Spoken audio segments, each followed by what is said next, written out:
তো চলো, তাহলে হচ্ছে টপিক হচ্ছে amendment of the Indian constitution. Okay, প্রথমে আমরা এর পার্লামেন্ট সিস্টেম কি ওটা দেখেছিলাম, পার্লামেন্ট কেমন থাকে, সুন্দর করে লিখবে কিন্তু ঠিকঠাক করে নোটস লিখো।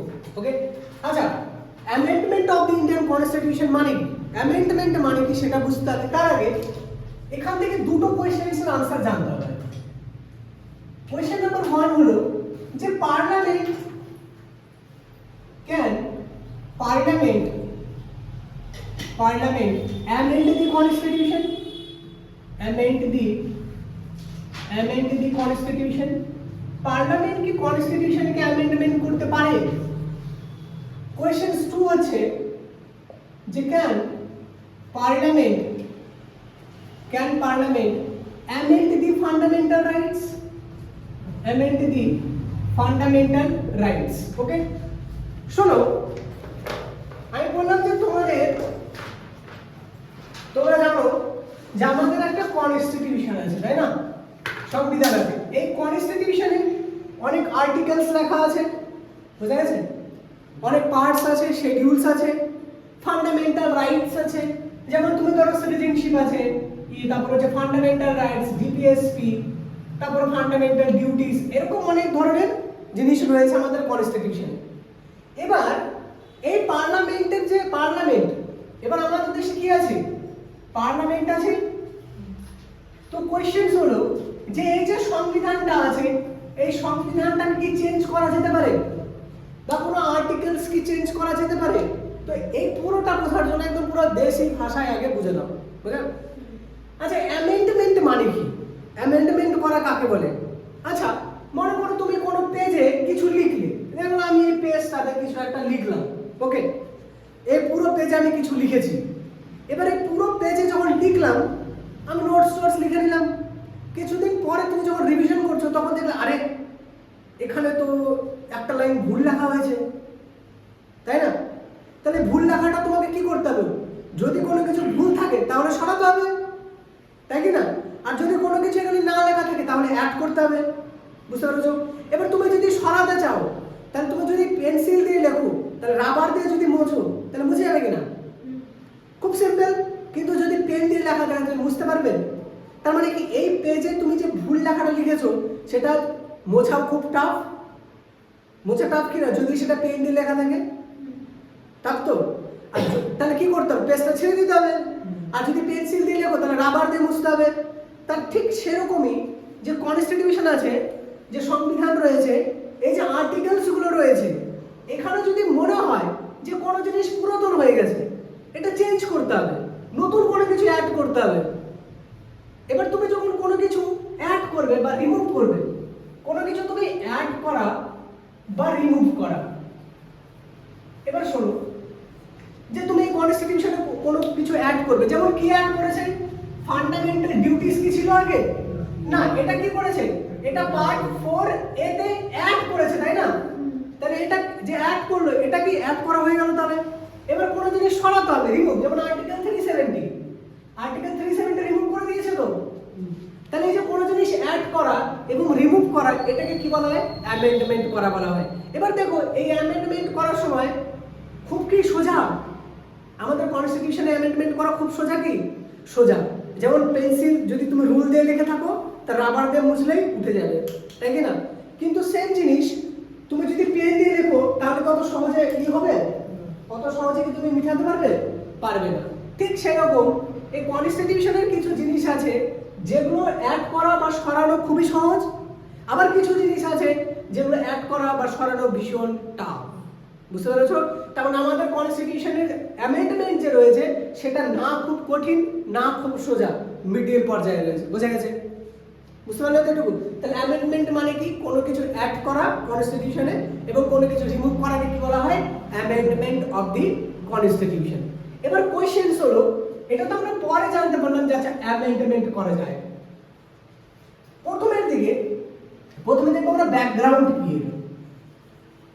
ব্যাকগ্রাউন্ড কোথা থেকে শুরু হলো এই অ্যামেন্ডমেন্টের কাহিনী, কিভাবে আসলো অ্যামেন্ডমেন্ট, সেটা একটু দেখো। ওকে, আচ্ছা, প্রথমে কোশ্চেনস হলো, আমাদের দেশে যখন গভর্নমেন্ট আসে, আমাদের দেশে যখন সরকার আসলো, সংবিধান আসলো, তখন কিছু লোকের মনে হলো যে সংবিধানে কিছু আর্টিকেলস আছে যেটাকে চেঞ্জ করতে হবে, সরাতে হবে, বুঝতে পারলে? তাহলে সংবিধানকে কি করতে হবে? সংবিধানের কোনো আর্টিকেল রিমুভ বা অ্যাড করতে হবে। যদি কোনো আর্টিকেল অ্যাড করতে চাই বা রিমুভ করতে চাই, তখন গভর্নমেন্ট ভাবলো আচ্ছা এটা কে করতে পারে, সংবিধানটাকে চেঞ্জ কে করতে পারে, অ্যামেন্ডমেন্ট কে করতে পারে। তখন খোঁজা হলো যে কনস্টিটিউশন পড়ো তো, দেখো তো কি লেখা আছে, কে করতে পারে। তখন দেখা হলো যে article 368 empowers the parliament, Article 368 empowers the parliament to amend the constitution, তাহলে দেখো এটা যখন পড়লো মানুষজন যে আচ্ছা তাহলে কনস্টিটিউশনকে অ্যামেন্ডমেন্ট কি করতে পারে, আর্টিকেল 368 কি বলেছে, পার্লামেন্ট পারে, তাই না? পার্লামেন্ট মানে কি, পার্লামেন্টের দুটো ঘর আছে তো, একটাকে কি বলে লোকসভা, আরেকটাকে কি বলছে রাজ্যসভা। তার মানে কি এই দুটো ঘর থেকে বিলটা পাস করাতে হবে, তাই কি না? তবে অ্যামেন্ডমেন্ট হবে, বুঝতে পেরেছো? তাহলে গভর্নমেন্ট পার্লামেন্ট বুঝলো আরে এটা তো আমার হাতে পাওয়ার দেওয়া আছে, বুঝতে পারছো? পার্লামেন্টে কারা বসে, আমাদের দেশের নেতারা বসেন, তাই কি না? এমপিস জেনারেল রয়েছেন, ওনারা পার্লামেন্টে বসেন, এখানে বসেন এমপিস, মেম্বার অফ পার্লামেন্ট। তাহলে এই পার্লামেন্টের হাতে পাওয়ার রয়েছে কি করার, এই সংবিধানটাকে চেঞ্জ করার। এটা কোন কত নম্বর আর্টিকেলে লেখা আছে, আর্টিকেল 368। আর আর্টিকেল 368 কত নম্বর পার্টে আছে, যদি বলে অ্যামেন্ডমেন্ট প্রসেস মানে অ্যামেন্ডমেন্ট অফ দি কনস্টিটিউশন কত নম্বর পার্টে আছে, তাহলে কত করবে 20 নম্বর পার্টে। কত নম্বর পার্টে আছে, 20 নম্বর পার্টে। তাহলে আমাদের দেশের নেতারা বুঝে গেলেন যে আচ্ছা অ্যামেন্ডমেন্ট কে করতে পারবে, কি করতে পারবে, পার্লামেন্ট করতে পারবে, পার্লামেন্ট করতে পারে, তাই কি না? এবার পার্লামেন্ট যদি সংবিধানকে অ্যামেন্ডমেন্ট করতে পারে, সংবিধানকে যদি কোনো জিনিস অ্যাড করতে পারে, কোনো জিনিস যদি রিমুভ করতে পারে, তাহলে তো পুরো সংবিধানের নকশা চেঞ্জ হয়ে যেতে পারে কিনা, বুঝতে পারলে? এর জন্য কি করা হলো, কোয়েশ্চেন্স আসলো যে can parliament amend the constitution. এবার কেস শুরু হবে, কি করে দেখো, পার্লামেন্ট কেস হয় Kesavananda Bharati case, Kesavananda Bharati case, Kesavananda Bharati case. Details আমি ভিডিও বানিয়েছি, দেখে নেবে, আমি এখানে জাস্ট বলছি। কেশবানন্দ ভারতী কেস 1973 তে কেসটা হয়েছিল। এই কেসে কোয়েশ্চেন্স সুপ্রিম কোর্টের কাছে আসে, কোয়েশ্চেন্স আসে সুপ্রিম কোর্টের কাছে। কি কোয়েশ্চেন্স আসে সুপ্রিম কোর্টের কাছে? সুপ্রিম কোর্টকে কি কিছু লোক বলে যে আচ্ছা পার্লামেন্টের কাছে পাওয়ার রয়েছে সংবিধানকে চেঞ্জ করে দেওয়ার, তাই কি না? পার্লামেন্টের কাছে ক্ষমতা রয়েছে কি পুরো সংবিধানটাকে চেঞ্জ করে দেওয়ার, মানে অ্যামেন্ডমেন্ট করার। কোশ্চেন হলো পার্লামেন্টে সংবিধানের যে কোনো কিছু চেঞ্জ করতে পারে, পার্লামেন্ট কি কনস্টিটিউশনের যে কোনো আর্টিকেল চেঞ্জ করতে পারবে, যা মনে হবে তাই করতে পারবে। আচ্ছা কালকে যদি পার্লামেন্ট মনে করে যে যে ফান্ডামেন্টাল রাইটস আছে, মানুষের ফান্ডামেন্টাল রাইটস এর আর্টিকেল 14 রয়েছে, equality before law and equal protection of law, এই যে মানুষের এই পাওয়ারটা রয়েছে, এটা আমি সরিয়ে দিতে চাই, তাহলে সরাতে পারবে কি? তাহলে এই কোশ্চেন্স আছে যে পার্লামেন্টের হাতে পাওয়ার রয়েছে, বুঝলাম, তাহলে পার্লামেন্ট কি পুরো কনস্টিটিউশনের যে কোনো কিছু চেঞ্জ করতে পারে, বুঝতে পারলে? তো কেশবানন্দ ভারতী কেসে সুপ্রিম কোর্ট কি বলে? সুপ্রিম কোর্ট বলে no, parliament can amend the constitution. কি বলে supreme court? Parliament can amend the constitution, parliament কনস্টিটিউশনকে অ্যামেন্ড করতে পারে, parliament can amend the constitution, but parliament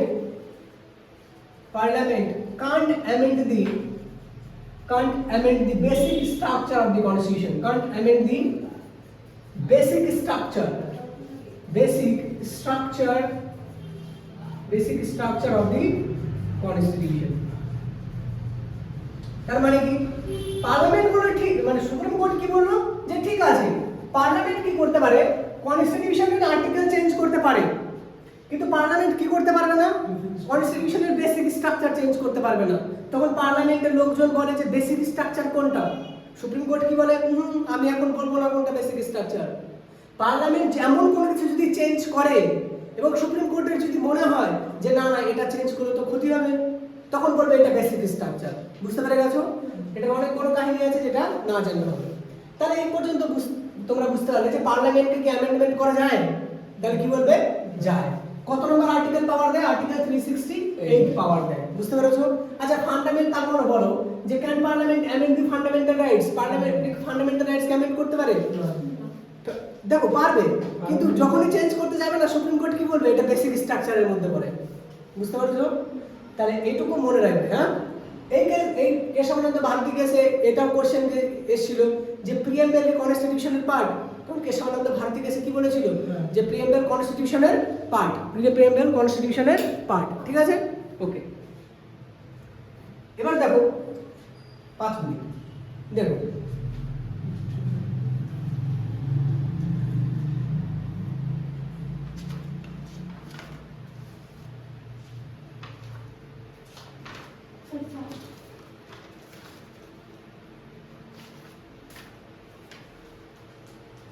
তাহলে এটা হয়ে গেছে। এবার দেখবো যে কোনো কিছু অ্যামেন্ডমেন্ট সংবিধানে কি করে হয়, প্রসেসটা কি।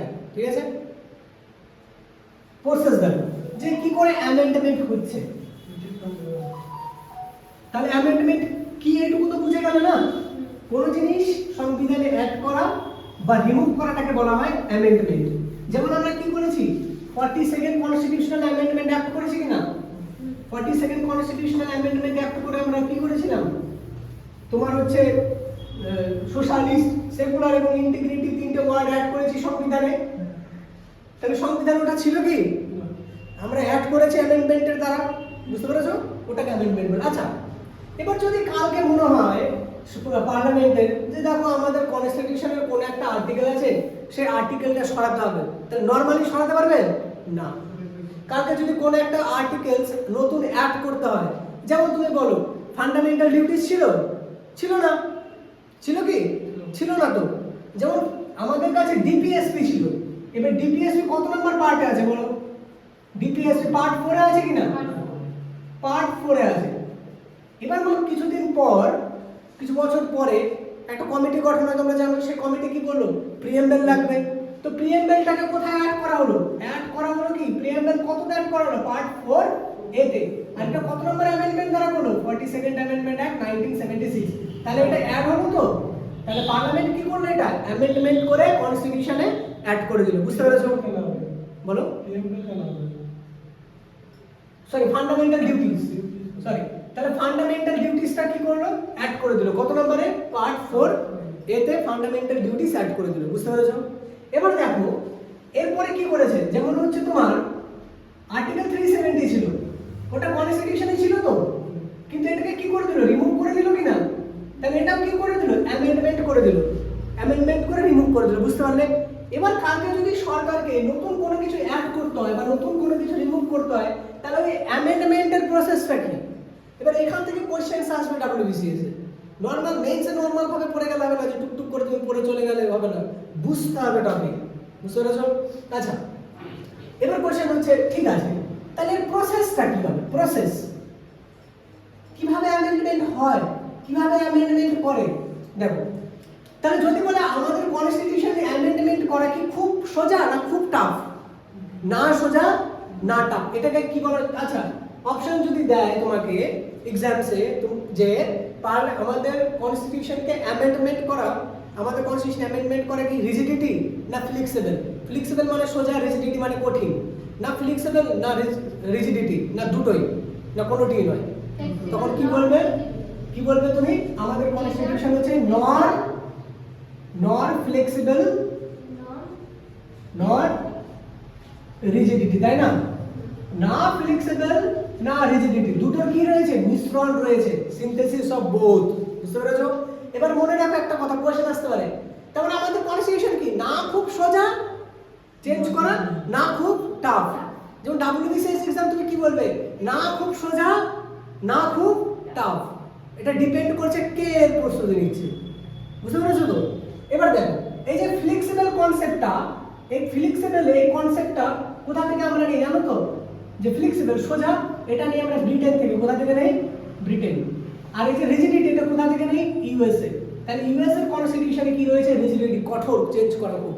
আর ইউএস এর কনস্টিটিউশনে শুধুমাত্র 7টা আর্টিকেল আছে। বুঝতে পেরেছো? আর আমাদের কতগুলো এখন আছে 448 আর্টিকেলস। এর জন্য আমাদের কনস্টিটিউশন সবথেকে বড় এবং লিখিত কনস্টিটিউশন। বুঝতে পেরেছো? এবার দেখো, মনে করো কালকে মনে হলো পার্লামেন্টের আমাদের গভর্নমেন্টের যে আমাদের সংবিধানে নতুন কিছু ওয়ার্ড অ্যাড করতে হবে, বুঝলেন? যেমন নতুন কিছু ওয়ার্ড অ্যাড করেছিল না প্রিএমএলে, সোশ্যালিস্ট, সেকুলার, ইন্টিগ্রিটি। ওটা কত নম্বর অ্যামেন্ডমেন্টে করেছে? 42nd constitutional amendment act 1976। ওকে, এবার দেখো কিভাবে প্রসেসটা হয়। এই প্রসেস জানার আগে তোমরা জানো তো, এই যে পার্লামেন্ট রয়েছে, এই পার্লামেন্টে দুটো ঘর আছে, দুটো ঘর আছে কিনা? একটা লোকসভা, একটা রাজ্যসভা, তাই তো? এই যে ঘরটা রয়েছে, এই ঘরে যারা মেম্বার রয়েছে, এই মেম্বারদের দ্বারাই কি তৈরি হয়েছে? আমাদের পার্লামেন্ট তৈরি হয়েছে। বুঝতে পেরে গেছো? ওকে, এবার এই পার্লামেন্টের লোকসভাতেও মেম্বার রয়েছে প্লাস রাজ্যসভাতেও মেম্বার রয়েছে। ওকে, এবার প্রসেসটা কি? মনে করো কোনো কিছু অ্যামেন্ডমেন্ট করতে হবে, কোনো কিছু অ্যামেন্ড করতে হবে, তাহলে কি করতে হবে? নাম্বার 1, এই অ্যামেন্ডমেন্ট করার জন্য, চেঞ্জ করার জন্য কাউকে তো পার্লামেন্টে বিলটা আগে উঠাতে হবে। বিলটা নিয়ে এসে হাজির হবে পার্লামেন্টে, হাজির হয়ে বলবে যে আমরা সংবিধানের, লোকসভাতে কারা বসে বেশিরভাগ বলো তো? মেজরিটি পার্টি, তাই না? যেমন এখন কে বসে রয়েছে? বিজেপি গভর্নমেন্ট, তাই তো? বিজেপি। আর রাজ্যসভাতে কে বসে? যে স্টেটের মধ্যে ইলেকশনস হয়ে স্টেট থেকে গিয়ে এখানে রাজ্যসভার মেম্বারস বসে, বুঝলেন? হ্যাঁ, তো এবার কি করতে হবে? এবার এই ঘরে আগে বিলটা নিয়ে আসতে হবে। এই ঘরে আলাদা, তাই না? এই ঘরে কি আছে? মেজরিটি পার্টি আছে, আবার অপোজিশন পার্টিও আছে, এই ঘরে মেম্বারস আছে। তো দেখো, এই দুটো ঘরের মধ্যে কোন ঘরে বিলটা উঠাতে হবে, কে উঠাতে পারে, কিভাবে পাস করতে হবে, সেটা তোমাকে জানতে হবে। তার মানে আমরা মনে করলাম যে ওকে, আমাদের কনস্টিটিউশনের, এই সংবিধানের কোন একটা আর্টিকেল নিচ্ছি। ওকে, যেমন আমি বললাম কোন একটা আর্টিকেল, ধরো যেমন আর্টিকেল 19। আর্টিকেল 19 কি বলে? ফ্রিডম অফ স্পিচ, তাই না? Freedom of speech, expression. বলো আর্টিকেল 19টাকে সরাবো, রিমুভ করবো। তো আর্টিকেল রিমুভ করার জন্য ভালো করে শুনবে, আগে হচ্ছে রিমুভ করার জন্য যে বিলটা লিখবে, তো ওই বিলটাকে পার্লামেন্টে উপস্থিত করতে হবে। তাহলে পার্লামেন্টে বিলটা কে উপস্থিত করতে পারে? উপস্থাপনা কে করতে পারে? কোনো মিনিস্টার্স করতে পারবে না, যে কোনো প্রাইভেট মেম্বারও করতে পারে। তাহলে কি বলবে তুমি? যে introduce the bill by ministers। কোনো মিনিস্টার কি করতে পারে? বিলটা নিয়ে আসতে পারে, প্লাস কোনো প্রাইভেট মেম্বারও বিলটা নিয়ে আসতে পারে। মেইনস এরকম করে কোশ্চেন জিজ্ঞাসা করে যে পার্লামেন্ট অ্যামেন্ডমেন্টের সময় কি শুধু মিনিস্টার্সরা বিল, মানে অ্যামেন্ডমেন্টের বিল নিয়ে আসতে পারে, না কোনো প্রাইভেট মেম্বারও বিল নিয়ে যেতে পারে? তাহলে কোনো প্রাইভেট মেম্বারসও বিলটা নিয়ে আসতে পারে। বুঝতে পেরেছো? তাহলে প্রথমে বিলটা কি হলো? নিয়ে আসলো। এবার কোথায় উপস্থিত করতে হবে? লোকসভাতে না রাজ্যসভাতে? যে কোনো ঘরে, সেকেন্ড স্টেপ, যে কোনো ঘরে উপস্থিত করতে পারে, লোকসভাতে হোক বা রাজ্যসভাতে। তাহলে দুটো ঘরে কি করা যায়? দুটো ঘরে কি করা যাবে? অ্যামেন্ডমেন্ট বিল উপস্থাপন করা যায়। কিন্তু ফাইন্যান্সিয়াল বিল যদি হয়, সেটা রাজ্যসভাতে ইন্ট্রোডিউস হয় না। ফাইন্যান্সিয়াল বিল শুধুমাত্র কিসে ইন্ট্রোডিউস করা যাবে? লোকসভাতে। এর জন্য আমি বললাম ফাইন্যান্সিয়াল বিল শুধু লোকসভাতে ইন্ট্রোডিউস হয়। তাহলে এক্সাম্পল যদি বলে যে অ্যামেন্ডমেন্ট বিল যেটা রয়েছে সেটা কি শুধুমাত্র লোকসভাতে ইন্ট্রোডিউস হয়, না রাজ্যসভাতে ইন্ট্রোডিউস হয়, না দুটো জায়গাতে ইন্ট্রোডিউস হতে পারে? যে কোনো ঘরে বিলটা উপস্থিত করতে পারে। বুঝতে পেরেছো? বিলটা ইন্ট্রোডিউস হওয়ার পরে, আচ্ছা, এই বিলটা ইন্ট্রোডিউস করার সময় প্রেসিডেন্টের কি প্রায়র রেকমেন্ডেশন লাগবে? প্রেসিডেন্টের কি আগে থেকে পারমিশন লাগবে? এক্সামে বলবে যে অ্যামেন্ডমেন্ট বিল করার সময়, তাহলে তখন কি প্রেসিডেন্টের রেকমেন্ডেশন লাগে আগে থেকে? তাহলে কি বলবে তুমি? Not require prior recommendation, not require prior recommendation by the president। তার প্রেসিডেন্টের কি লাগবে না, আগে থেকে রেকমেন্ডেশন লাগবে না। বুঝতে পেরেছো? এক্সাম্পল যদি বলে অ্যামেন্ডমেন্ট বিলে প্রায়র রেকমেন্ডেশন লাগে, আগে থেকে রেকমেন্ডেশন দিতে হয় প্রেসিডেন্টের, তাহলে কি হয়ে যাবে? ভুলে যাবে। বুঝতে পেরেছো? ফোর্থ হলো, এবার দেখো এই বিলটা কি করতে হবে? বোথ দা হাউস, এটা একটা হাউস না, লোকসভা একটা হাউস, রাজ্যসভা একটা হাউস, তো একটা ঘরে বিলটা পাস করানো হবে না, কি করতে হবে? পাস বোথ দি হাউস, দুটো ঘরে পাস করাতে হবে উইথ এ স্পেশাল মেজরিটি। অনেক ধরনের মেজরিটি হয়, কিছুক্ষণ পরে আমি বোঝাবো। উইথ স্পেশাল মেজরিটি, তাহলে কোন মেজরিটিতে অ্যামেন্ডমেন্ট বিল পাস করা হয়? Special majority. কেমন স্পেশাল মেজরিটি? বলছে 50% কি করতে হবে? সিটিং থাকতে হবে, এবং ওই 50% এর মধ্যে 2/3 ভোটিং লাগবে। বুঝতে পেরেছো?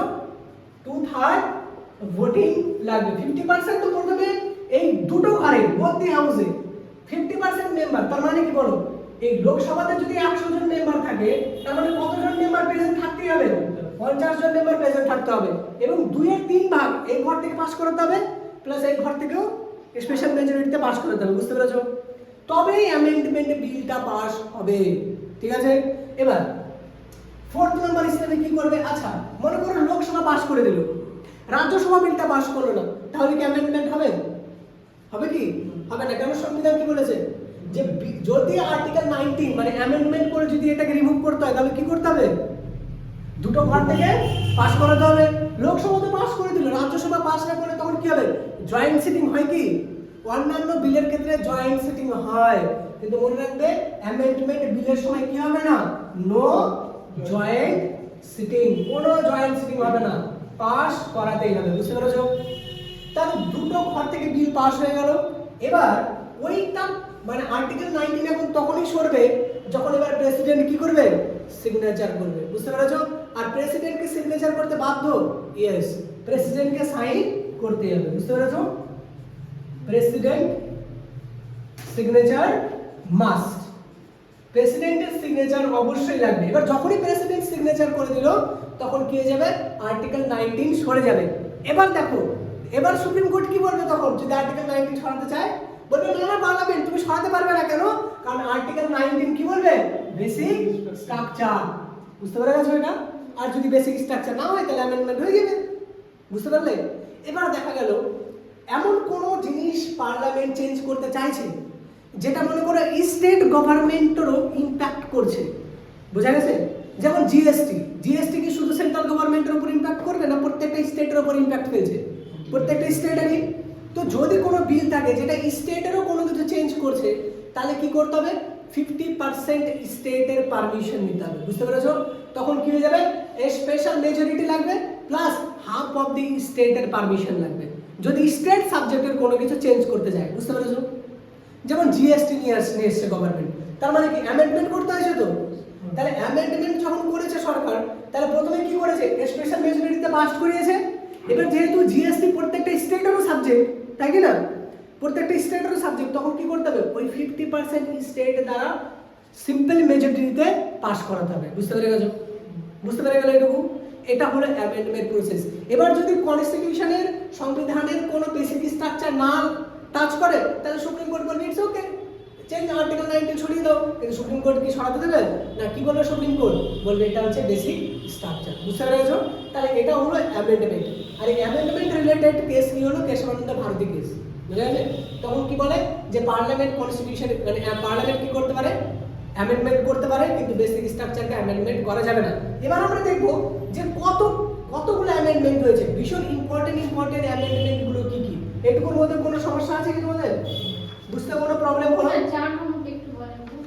4 নম্বর বলছে passed by both the house with a special majority. আমি এটা মুছে দিচ্ছি, আমি এখানে নিচেরটা লিখে বোঝাচ্ছি। দেখো, আচ্ছা, আর্টিকেল 19 সরাতে চাইছে, তাই না? তা আর্টিকেল 19 সরাতে গেলে কি করবে? দুটো ঘর থেকে কি করতে হবে? স্পেশাল মেজরিটিতে সেপারেটলি পাস করাতে হবে। বুঝতে পারলে?